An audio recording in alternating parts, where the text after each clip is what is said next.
Hi, everybody. This is Silvio Canto in Dallas, Texas on Wednesday, April the 23rd.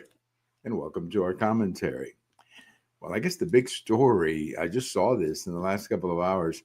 Big story that somebody is suggesting paying women $5,000 to have babies. I guess $5,000. I'm not sure if it's cash or a tax credit or whatever it may be. But the overriding reason, of course, is that there's concern about reproduction. The baby birth rates in the United States have been dropping. And as you may know from having looked at this topic before, for a country's population to remain, you have to average 2.1 babies per woman.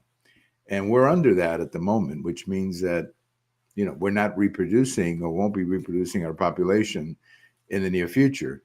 And that's a concern. That's a valid concern. It's more than morality. It's also an economic concern because if you're not having new babies, then you're sort of messing up your demographic makeup. You have too many older people, not enough younger people. And, eventually that catches up with you, particularly in your social welfare state. And in fact, I have a post about this over at the American Thinker yesterday. I had a post about this, and I was talking about Austria, where they've been almost for the last 30 years, their birth rates have been under the 2.1. And you're beginning to see some of the results already in that country. And that's a small country, but it's a good example of what I'm talking about. There was a report that came out of Austria, out of Vienna, the major city there, that something like 41% of the children in the schools in Vienna are not Austrians. They are from other cultures. So obviously that has an impact on your society, language, all kinds of things that are going on. So I don't know if paying people $5,000 is going to get them to have babies. I don't know. I think it may get some women who are already married and maybe have more babies. Maybe the ones who already have babies will have more. I guess that would be. I don't know how much it would change some of the ones who are not planning to have babies or who are not married, who are single or whatever. But it is the topic itself is a serious one. The topic itself is a serious one, meaning you have to reproduce. You have to have a population that reproduces. Otherwise, the future is going to look different. The future will look different if you're not reproducing enough people and you have to rely on people from other cultures or other countries to come in and make up for your population loss. So it's a complicated topic. I realize that. But at the same time, I think it's something we have to have a conversation about. I'm not saying that the $5,000 is going to encourage women to have babies, but maybe having a larger conversation about the economic impact, perhaps even political impact of a declining population will have on the country. I mean, if you go to Europe, you can see the impact. You have societies and countries in Europe where, the population, let's say the European population is way down.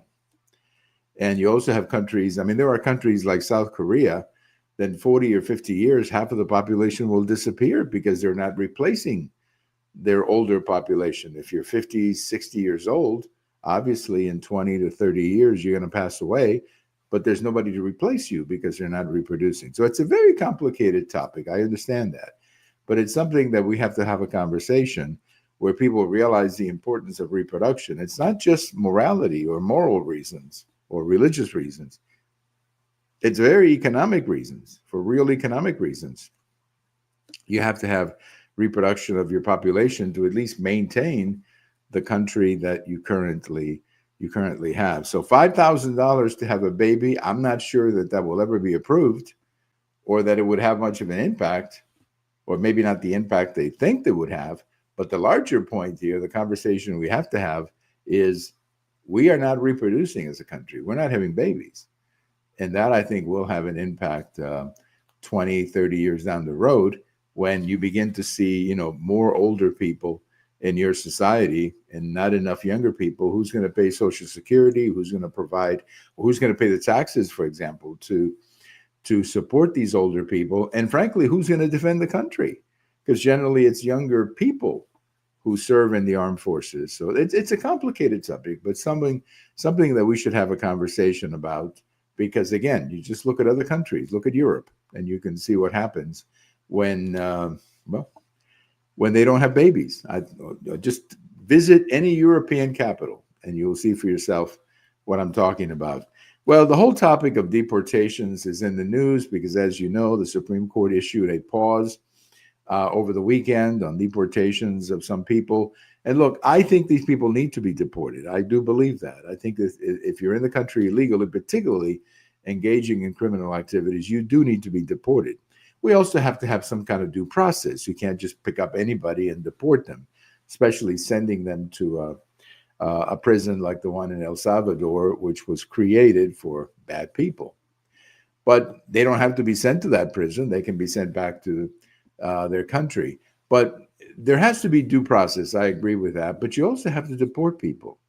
You know, a country that cannot deport people who came in illegally is not a country. It's not a sustainable country. You have to have borders and you have to have immigration laws that people respect. And I think what many Democrats are hoping to do is to tie up Trump in the courts so that you have a very long period of time that these people have to go through court proceedings and judges and so on. And in tying up things, people after a while give up on it and say, okay, we're not going to pursue it anymore. There has to be a middle ground here. And that's where I'm hoping the Supreme Court will come back with a guidepost of what to do, where you deport people, but you have some minimum type of due process so that the people who are being deported are at least explained to them why they're deported, whether they were engaged in criminal activity or whether they simply violated immigration laws. There has to be some way of doing it. Not an easy thing to do, I understand. But on the other hand, this crazy immigration policy that the Biden administration followed and this really incredibly chaotic immigration situation that they left the country with, that is unsustainable. You cannot have open borders. It's completely unsustainable. So I'm hoping the Supreme Court will come back with a ruling that says, yes, the Trump administration can deport these people, but they have to have some kind of a process where these people get some kind of due process, not 2 years in a courtroom, but some type of due process so that there's credibility, there's legitimacy, if you will, to the process. So hopefully that's what they're working on. Hopefully they come back with something like that very soon so that President Trump can continue his policy of deporting many of these people who should be deported. There's no doubt in my mind that they should be deported. And I speak to you as an immigrant. I came here legally with my parents many years ago, but we came here legally. We followed a process to come into the country. And millions of others are in the country just like me. We came in legally. We followed a process.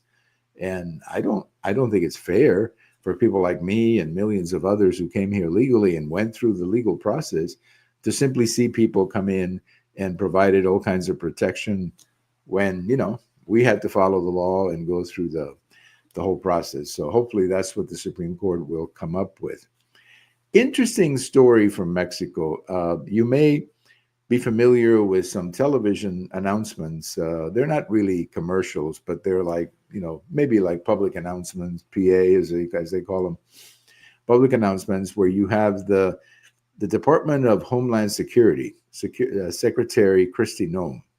She has a public announcement and she's basically telling people, look, you have to leave the country.